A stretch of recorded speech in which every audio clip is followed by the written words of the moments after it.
भाजपा का track record है कि भाजपा जो कहती है वो करके दिखाती है। होगा बहन बेटियों का सम्मान, भ्रष्टाचार का मिटेगा निशान, खुशहाल बनेंगे गांव किसान।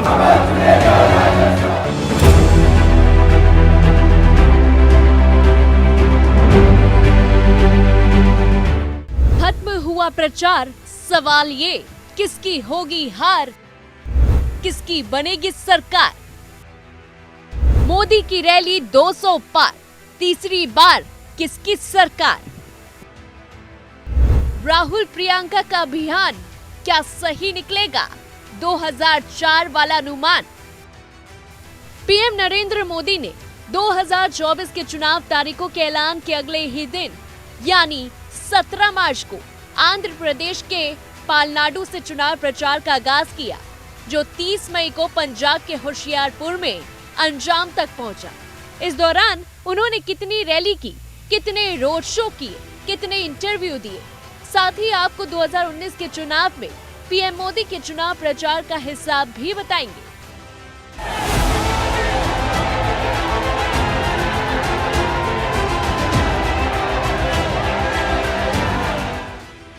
लेकिन अभी आप कांग्रेस नेता राहुल गांधी के 2024 के चुनाव में प्रचार की पहली और अंतिम तस्वीरें देख। 18वीं लोकसभा चुनाव की तारीखों के ऐलान के अगले दिन मुंबई में राहुल गांधी की भारत जोड़ो न्याय यात्रा का समापन हुआ, जहां एक मंच पर विपक्षी गठबंधन के नेताओं की मौजूदगी के बीच उनके प्रचार अभियान का आरंभ भी हुआ, जिसका अंत 30 मई को पंजाब की आनंदपुर की सहित सीट खटखड़ कला में हुआ। पीएम मोदी की तरह ही राहुल ने भी इस लोकसभा चुनाव के प्रचार का समापन पंजाब में ही किया।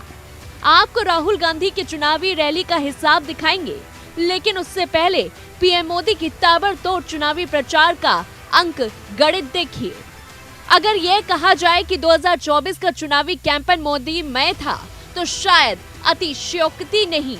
मोदी जहां तक नहीं जा सके वहां भी पहुंच रहे थे, रैली के साथ भी और रैली के बाद भी। करीब 2.5 महीने में 200 से ज्यादा जगहों पर जनसंपर्क अभियान चलाकर उन्होंने अपना ही रिकॉर्ड तोड़ दिया। साल 2019 के लोकसभा चुनाव में प्रधानमंत्री नरेंद्र मोदी ने 145 रैलियां की थी और इस साल केवल उनकी रैलियों की ही संख्या 172 है। इनमें रोड शोज और अन्य प्रचार अभियानों को जोड़ दें तो ये आंकड़ा 206 तक पहुंच जाता है।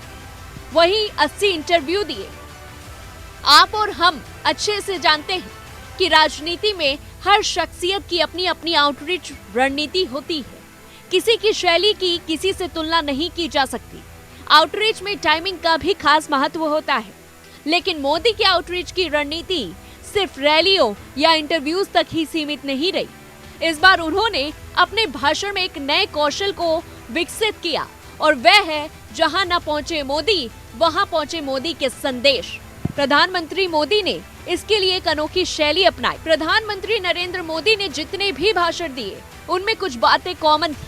वो मंगलसूत्र शब्द बोलकर निम्न मध्य वर्गीय महिलाओं के दिलों तक पहुंच रहे थे, तो गाय भैंस और खेत खलियान बोलकर गांव-गांव की किसान मजदूरों के हितैषी होने की कोशिश कर रहे थे।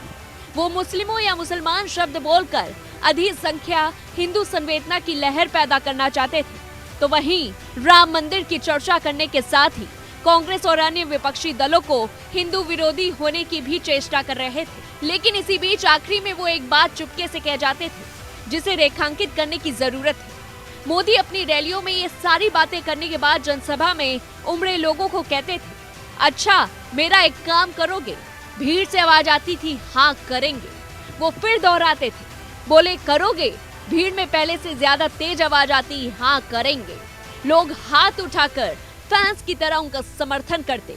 इसके बाद प्रधानमंत्री नरेंद्र मोदी कहते, यहाँ से जब आप सब लोग अपने अपने घर जाना तो अपने गांव के बुजुर्गों को मेरा प्रणाम कह देना। कहना कि आपका बेटा मोदी ने आपको प्रणाम भेजा है। मेरी तरफ से उनको राम राम कह देना।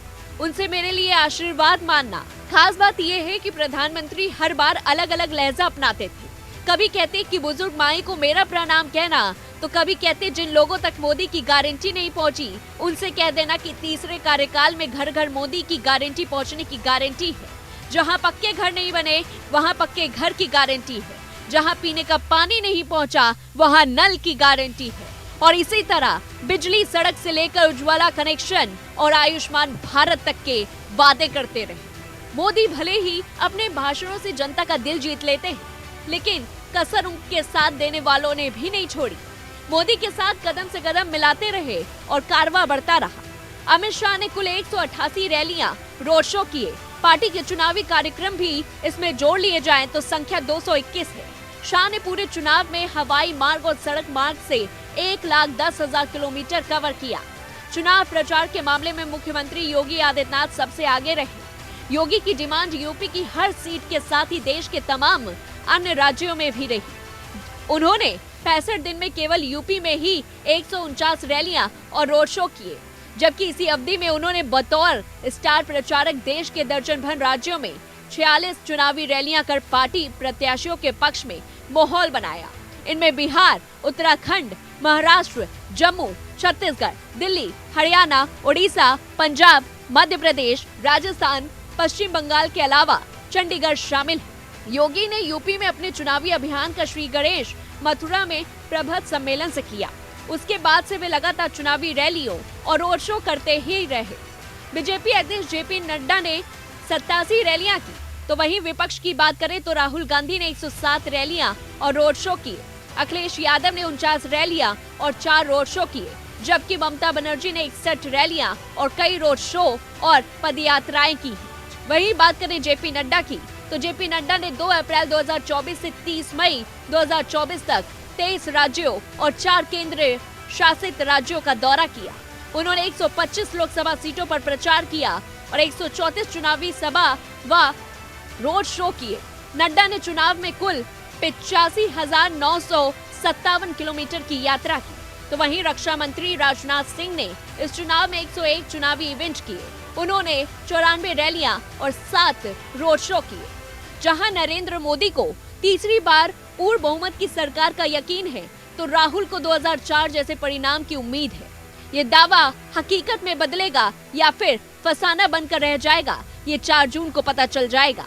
लेकिन इस चुनाव को जीतने के लिए राहुल गांधी ने कितना जोर लगाया, इसका अंकगणित आपको बताते हैं। राहुल गांधी ने 2024 के चुनाव में कुल 107 रैलियां, रोड शो, न्याय सम्मेलन, न्याय मंच जैसे चुनावी कार्यक्रमों में हिस्सा लिया। वहीं प्रियंका गांधी 108 से ज्यादा रैलियां, रोड शो किए, 100 मीडिया और साथ ही 5 फुल प्रिंट इंटरव्यू दी। वहीं खड़गे ने 100 से ज्यादा रैलियां, 20 से ज्यादा प्रेस कॉन्फ्रेंस और 50 से ज्यादा इंटरव्यू दिए। टीएमसी सुप्रीमो ममता बनर्जी ने 61 रैलियों के अलावा कई रोड शो और पदयात्रा की। तो बीएसपी सुप्रीमो मायावती ने 41 रैलियां की। उन्होंने उत्तर प्रदेश समेत देश के 8 राज्यों में प्रचार किया, जबकि समाजवादी पार्टी के अध्यक्ष अखिलेश यादव ने 43 रैलियों और रोड शो में शिरकत की। बीजेपी इस बार उत्तर प्रदेश की सभी 80 की 80 सीटों पर जीत के साथ देश भर में एनडीए के लिए 400 से ज्यादा सीट जीतने का दावा कर रही है। तो वहीं अखिलेश यादव प्रदेश की सभी 80 सीटों पर बीजेपी की हार और देश भर में उसकी 150 से कम पर सिमटने की भविष्यवाणी कर रहे हैं। विपक्षी गठबंधन इंडिया में बिहार की सबसे बड़ी पार्टी आरजेडी के नेता तेजस्वी ने भी जबरदस्त मेहनत की। 250 से ज्यादा चुनावी रैलियों के जरिए अपनी पार्टी और गठबंधन और सहयोगियों के पक्ष में चुनाव प्रचार किया। तो वहीं आम आदमी पार्टी के मुखिया केजरीवाल को चुनाव प्रचार के लिए सुप्रीम कोर्ट से जमानत मिली। उन्होंने इसका बखूबी इस्तेमाल किया। केजरीवाल ने दिल्ली, हरियाणा, चंडीगढ़ और झारखंड के अलावा अंतिम रण में पंजाब में ताबड़तोड़ रोड शो किए।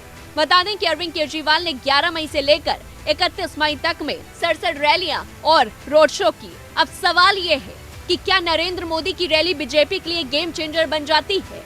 क्या इस बार भी नरेंद्र मोदी की रैली से बीजेपी की सीटें बढ़ेंगी?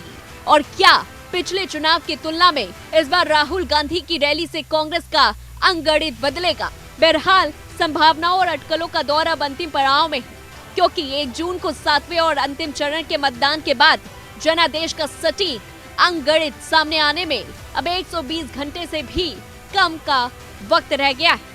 इस पूरी रिपोर्ट को लेकर के आपकी क्या कुछ राय है, हमें कमेंट बॉक्स पे बताएं। तब तक लिए देखते रहिए News 1 इंडिया।